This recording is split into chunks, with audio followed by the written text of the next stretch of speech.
এই তো আমি খাইতে বসেছি। দেখেন কত সুন্দর।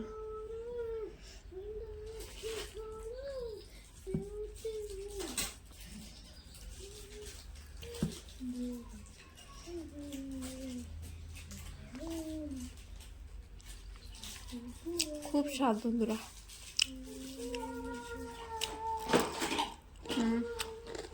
মুসমুসে হয়েছে অনেক। আসসালামু আলাইকুম বন্ধুরা, আমার পরিবারের সবাইকে জানাই স্বাগতম। তো আজকে আমি রান্না করব পালং শাক। পালং শাক আমি ক্ষেত থেকে তুলে আনছি, একদম টাটকা, খুব সুন্দর, দেখতে পাচ্ছেন কত সুন্দর। আর এই তো বাগুনটা আমি ভাজি করব, আর সিমগুলো আমি ভাজি করব। তো সঙ্গে থাকবেন আমি কীভাবে বাগুন ভাজি করি আর সিমগুলো ভাজি করি। আর পালং শাকগুলো এখন আমি কেটে নেব ছোটো ছোটো করে। তো আমার সাথে থাকবেন, আমি কীভাবে রান্না করে দেখবেন আপনারা। যদি ভালো লাগে কমেন্ট করবেন। দেখেন বন্ধুরা, আমি শাকগুলো কেটে নিয়েছি যেহেতু আমি ভাজি করব। আর এই তো বাগুনগুলো আমি কেটে নিয়েছি আর সিমগুলো আমি বেছে নিয়েছি। এবার সবগুলো আমি ধুয়ে নেব। সব কিছু সুন্দর করে ধুয়ে নিয়েছি, শাকগুলো ধুয়ে আনছি, তারপর বাগুনগুলো ধুয়ে আনছি আর সিমগুলো ধুয়ে আনছি। আর এখানে কাঁচামরিচ আর পেঁয়াজ কেটে নিয়েছি। এবার আমি শাকগুলো উঠিয়ে দিয়ে নেব। তো কড়াইটা আমি আগে গ্যাসে বসিয়ে দিয়েছিলাম, গরম হয়ে গেছে। এখন আমি এখানে পরিমাণ মতো তেল দিয়ে দিব। তেল গরম হয়ে গেছে। এবার এখানে আমি পেঁয়াজ আর কাঁচামরিচ কুচিগুলো দিয়ে দিব, লাল লাল করে ভেজে নিব। আর এই দিয়ে বেগুনগুলো আমি লবণ আর অল্প হলুদ গুঁড়ো দিয়ে অল্প সময় মেখে রেখে দিব। এতে বাগুনগুলো খুব সহজে সেদ্ধ হবে আর বাগুনের ভিতরেও নুনটা যাবে।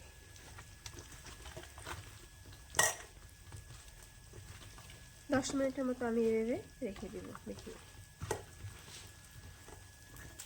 পেঁয়াজগুলো ভাজা হয়ে গেছে, এখন আমি শাক দিয়ে দেবো। পরিমাণটা দিয়ে দেবো আমি লবণের পরিমাণটা আমি কম করে দিয়ে দিলাম। এবার অল্প সময় আমি ঢাকনাটা দেখে রেখে দিতে যেতে হয়, শাকগুলো লাড়া যাবে না।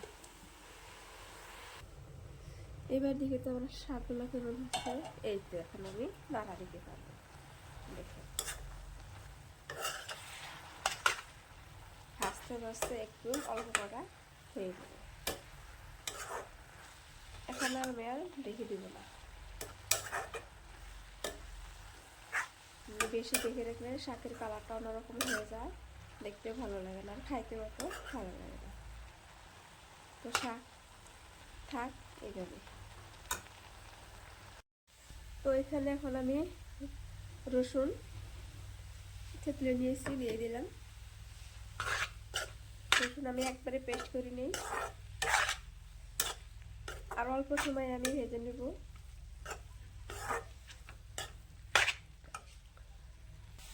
আর বাগুনগুলো আমি চালের গুঁড়ো দিয়ে বানাবো, সেজন্য আমি 1 কাপ চালের গুঁড়ো নিয়েছি। তো অল্প অল্প করে দিয়ে দেবো, একটু পরে লাগে আমি আবার। এবার এখানে আমি রসুন বাটা আর আদা বাটা দিয়ে দিলাম, পরিমাণ মতো লবণও দিয়ে দিলাম, আর দিয়ে দিলাম হলুদ গুঁড়ো। এখানে আমি অল্প অল্প করে পানি দিব। তো এখানে আমি মরিচ দেবো না, যেহেতু আমার ছোটো ছোটো ছেলেরা আছে, ওরাও খাবে, সেজন্য আমি মরিচ দেবো না এখানে আমি। তো এইভাবে একটা আমি পাতলা পাতলা, একদম বেশি পাতলাও না একদম গাঢ়ও না, মিডিয়াম সাইজের পাতলা পাতলা করে আমি একটা ডো বানিয়ে নিয়ে নিলাম। শাক ভাজি হয়ে গেল, শাক ভাজি এখন আমি নামিয়ে নিই। তো বন্ধুরা, এখন আমি বাগুনগুলো এইভাবে ডুবিয়ে নেব একবারে, দেখতে পাচ্ছেন এই তো ডুবিয়ে নিয়ে তারপরে আমি এখন এদিকে আবার তাওয়াটা গরম হয়ে গেছে, এক হাতে কত কাজ করা লাগে।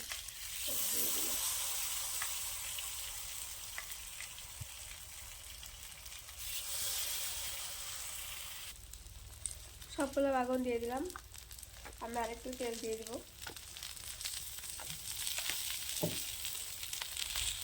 উল্টে দিয়ে দিবে না।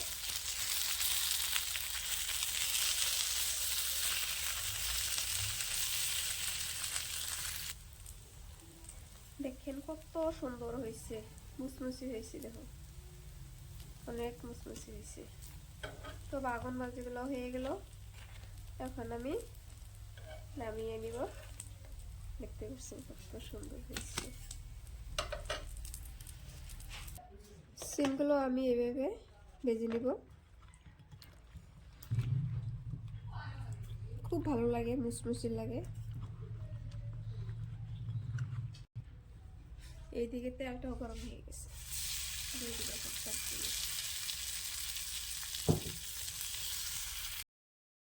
একটু সিমগুলো ভাজি করা হয়ে গেল, এখন আমি নামিয়ে নিব। মুসমুসে হয়েছে, খুব সুন্দর হয়েছে, দেখতে পাচ্ছেন। বন্ধুরা, আমার রান্নাটা কেমন হইলো? সিম ভাজি, তারপরে বাগুন ভাজি, আর এখানে পেঁয়াজ ভাজি করে নিয়েছি, মানে বাগুন ভাজির হাতে খাবো, খুব ভালো লাগে খেতে, অনেক টেস্টি লাগে। তো সবাই কমেন্ট করে জানাবেন, চলে আসবেন আমার বাড়িতে খাইতে। তো এখন আমি খেয়ে নেব।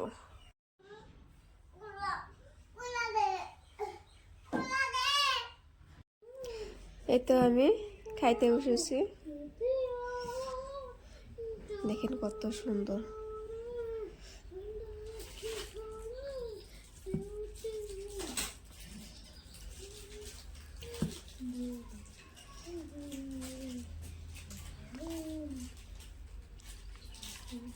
খুব স্বাদ বন্ধুরা।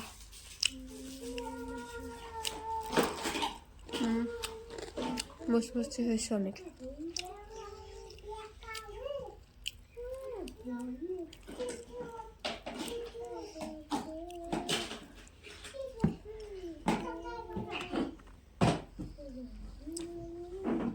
তো সবাই ভালো থাকবেন, সুস্থ থাকবেন, আল্লাহ হাফিজ।